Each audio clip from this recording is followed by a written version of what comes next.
ఈరోజు ఉస్మానియా యూనివర్సిటీ జేసీ ఆధ్వర్యంలో రేవతి కుటుంబానికి ₹1,00,00,000 ఎక్స్గ్రేషియా ప్రకటించాలని కోరుతూ అల్లు అర్జున్ ఇంటి ముందు శాంతియుతంగా ధర్నా చేస్తే వాళ్ళ సెక్యూరిటీ సిబ్బంది మాపై విచక్షణరహితంగా దాడి చేయడం జరిగింది. మేము శాంతియుతంగా ధర్నా చేస్తుంటే కావాలని వాళ్ళే రెచ్చగొట్టి మాపై దాడి చేసి ఇలా మాపై కేసులు పెట్టే ప్రయత్నం ఇలా అల్లు అర్జున్ గారు చేస్తున్నారు.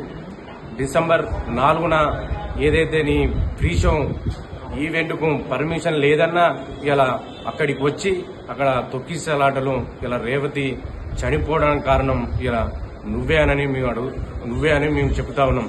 అదేవిధంగా అలా కొడుకు ప్రాణాప్రాయంతో కొట్టుమిటాడుతూ ఇలా హాస్పిటల్లో ఉన్న కనీసం పరామర్శించని దద్దమ్మ అల్లు అర్జున్ వెమ్మటే వాళ్ళకు ₹1,00,00,000 ఎక్స్గ్రేషియా ప్రకటించి వాళ్ళని పరామర్శించాలని మేము డిమాండ్ చేస్తా ఉన్నాం.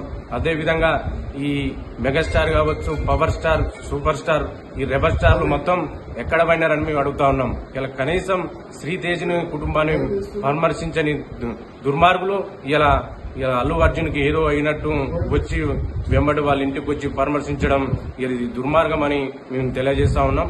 వెంటనే రేవతి కుటుంబానికి ఆదుకొని వాళ్ళని పరామర్శించాలని మేము కోరుతా ఉన్నాం.